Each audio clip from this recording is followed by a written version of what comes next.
anak-anak, selamat pagi semuanya. Nah, pada pagi hari ini kita akan belajar IPA. Nah, materi kita yaitu mengenai bunyi dari sumber bunyi hingga ke indera pendengaran. Nah, Miss ulangi ya anak-anak. Materi kita pada pagi hari ini yaitu bunyi dari sumber bunyi hingga ke indera pendengaran. Nah, jadi anak-anak, mari kita buka buku kita, buku tema 1, halaman 82. Nah, halaman 82 ya anak-anak. Coba buka bukunya, buku tema 1 halaman 82. Nah, jadi kita akan belajar mengenai bunyi dari sumber bunyi hingga ke indera pendengaran.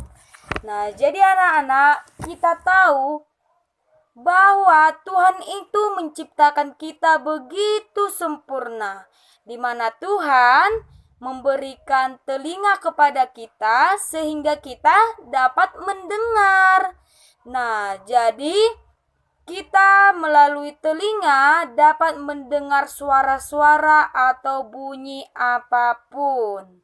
Nah, jadi anak-anak, kita tahu kan bahwa beragam bunyi berasal dari benda yang bergetar. Nah, jadi bunyi yang bergetar itu berasal dari benda yang digetarkan. Nah, jadi getaran yang ada di suatu benda tersebut akan mengakibatkan udara di sekitarnya bergetar juga. Nah, jadi Miss ulangi ya. Getaran dari suatu benda tersebut akan mengakibatkan udara di sekitarnya bergetar juga. Nah, jadi anak-anak, coba kita lihat buku halaman 82 ya anak-anak. Nah, di sini kan ada gambar telinga kan anak-anak? Ini anak-anak. Nah, kan ada gambar telinga. Nah, jadi di sini bunyi. Nah, kita tahu kan bunyi ataupun suara dapat kita dengar jika benda tersebut kita getarkan ataupun kita pukul. Nah, jadi apabila suatu benda kita getarkan, maka akan menghasilkan bunyi. Jadi, bunyi yang dihasilkan oleh benda itulah dia yang disebut dengan sumber bunyi. Nah, jadi anak-anak, tadi kan ada misalnya nih suatu bunyi kita dengar. Nah, benda tersebut kita pukul atau kita getarkan akan menghasilkan bunyi. Nah, bunyi tersebutlah yang akan didengarkan oleh telinga kita. Nah, prosesnya itu seperti ini anak-anak, di mana bunyi tersebut masuk ke dalam telinga. Nah, dia masuk nih ke dalam telinga. Nah, jadi masuk dia ke dalam telinga. Saat di tengah telinga, suara tersebut atau bunyi tersebut akan semakin besar. Nah, jadi bunyi tersebut atau suara tersebut saat di tengah telinga akan menjadi lebih besar. Nah, jadi masuk ke dalam telinga, masuk, baru sampailah dia ke gendang telinga kita. Nah, masuk dia ke dalam gendang telinga kita hingga masuk ke dalam telinga kita, masuk sampai ke dalam telinga kita.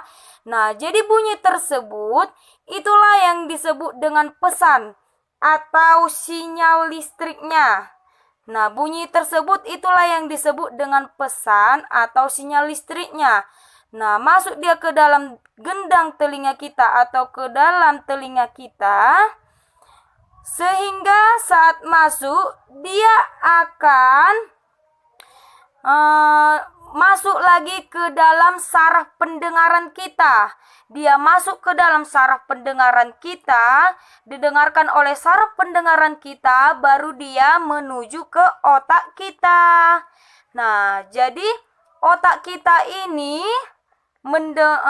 masuk dia bunyi tersebut ke dalam otak kita, sehingga saat bunyi tersebut atau suara tersebut sampai ke otak kita, oleh sebab itu kita dapat mengetahui bunyi tersebut bunyi apa.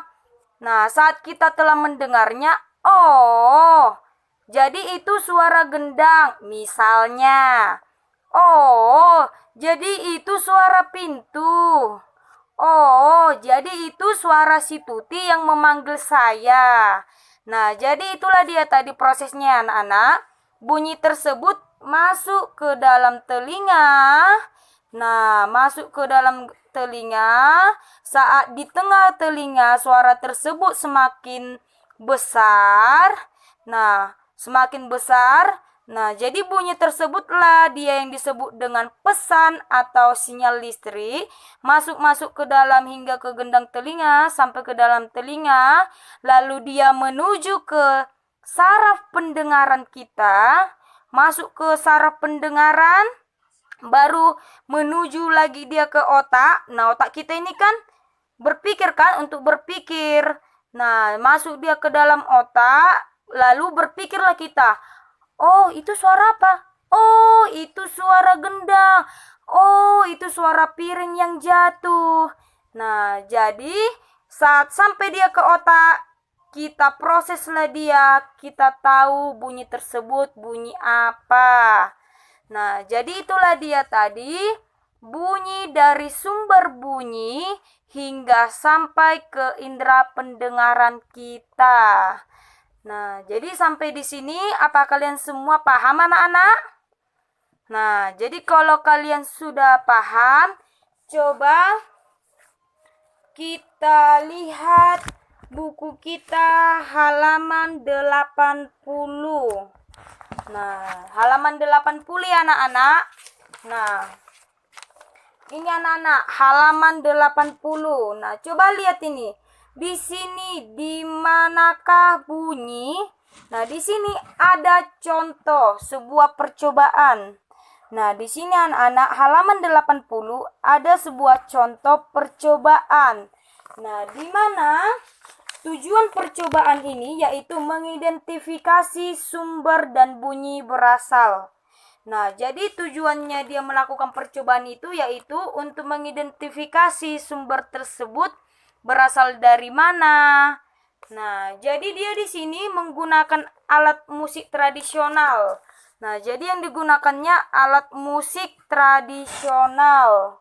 Nah, jadi dia langkah-langkahnya itu yang pertama, di mana duduklah di kursi dan tutup matamu dengan kain. Mintalah temanmu untuk memainkan alat musik tradisional, misalnya angklung di sekitarmu. Yang kedua, tunjukkanlah tempat kamu anggap sebagai asal bunyi. Berapa kalikah kamu menebak dengan tepat? Nah, jadi di sini kan ada gambar kan anak-anak, di mana kita buatlah ini si Andi, ini si Tuti. Nah, di mana si Andi ini ditutup matanya. Matanya ya anak-anak, bukan telinganya. Ditutuplah dia matanya agar apa? Agar dia tidak mengetahui bunyi tersebut atau sumber bunyi tersebut, agar dia tidak dapat melihatnya apa yang digetarkan oleh si Tuti ini. Nah, jadi tugas si Tuti di sini yaitu menggetarkan angklung. Nah, digetarkannya lah angklung. Jadi datanglah si Andi ini menebak suara bunyi apa yang digetarkan atau yang dibuat oleh si Tuti. Nah, jadi tugas si Andi di sini menebak sumber bunyi tersebut berasal dari mana dan sumber bunyi tersebut dari benda apa. Nah, jadi seperti ini anak-anak contohnya. Itulah dia tadi proses bunyi tersebut. Kan sudah Miss jelaskan kan? Bunyi dari sumber bunyi yang masuk ke indera pendengaran. Nah, contohnya seperti ini anak-anak. Nah, jadi ditebak si Andi inilah nanti. Oh, itu suara angklung. Nah, yang berasal dari, bilang dialah si Tuti ini ada di mana. Nah, jadi itulah dia contoh percobaan yang ada di buku kita halaman 80. Nah, jadi ini anak-anak, coba dibaca bukunya halaman 80. Nah, jadi anak-anak, di sini kita tadi kan sudah melihat contoh percobaan tersebut. Contoh bunyi yang dikeluarkan atau sumber bunyi dari benda yang dia hingga ke indera pendengarannya. Nah, jadi Miss akan memberikan tugas kepada kalian. Coba buka bukunya halaman 81 anak-anak. Nah, yang ini anak-anak. Coba buka bukunya halaman 81. Nah, kalian buka bukunya halaman 81. Di sini ada laporan kegiatan percobaan. Nah, jadi coba kamu buat seperti contoh kita tadi anak-anak. Kamu buat laporan percobaan kegiatan kamu. Nah, jadi coba kamu buat nama percobaannya. Nah, percobaan apa yang kamu buat? Kamu tulislah di sini nama percobaannya apa. Baru setelah itu tujuan percobaannya. Nah, tujuan kamu melakukan percobaan tersebut untuk apa? Kamu tulislah itu di sini. Nah, lalu langkah selanjutnya yaitu alat dan bahan. Nah, jadi di sini kamu buatlah alat dan bahannya. Apa alat-alat yang kamu gunakan? Apa bahan-bahannya? Nah, kamu buatlah. Baru setelah itu langkah kerjanya. Nah, langkah kerjanya kamu buat juga. Nah, langkah kerjanya yang pertama seperti ini, yang kedua seperti ini, yang ketiga. Nah, kamu buatlah langkah-langkah kamu, langkah-langkah pengerjaan kamu saat melakukan percobaan tersebut. Baru selanjutnya kamu buat hasil percobaannya. Nah, jadi setelah kamu mengerjakan langkah percobaan tersebut, itu pastikan ada hasilnya. Nah, jadi hasil dari percobaan kamu itu bagaimana? Apakah kamu berhasil? Apakah kamu tidak? Nah, jadi di sini kamu tulislah bagaimana hasil percobaan kamu. Kamu jelaskan di sini. Lalu lanjutlah dia kesimpulan. Kamu buatlah kesimpulan dari percobaan yang kamu buat tersebut. Nah, membuat kesimpulannya jangan cuma satu kalimat. Jangan cuma dua kalimat. Jadi kamu buat kesimpulannya dari percobaan kamu tersebut. Nah, jadi seperti itu ya anak-anak tugasnya. Jadi tugasnya ini kamu tulis di selembar kertas. Nah, kamu tulis di selembar kertas ataupun di double folio. Nah, jadi di kertas tersebut kamu tulis nama kamu, kelas, mata pelajarannya, dan tanggalnya. Nah, Miss ulangi ya. Kamu kerjakan di selembar kertas ataupun di double folio. Kamu buat nama kamu, kelas, mata pelajarannya, dan tanggalnya. Nah, jangan lupa ya anak-anak membuat namanya. Dan untuk pengumpulan tugasnya dikumpul minggu depan, yaitu hari Rabu. Karena tugas kita akan dikumpul sekali seminggu. Jadi tugasnya dikumpul hari Rabu depan. Nah, jadi paham semua kan anak-anak? Nah, jadi sekian pembelajaran kita pada pagi hari ini. Sampai jumpa semuanya.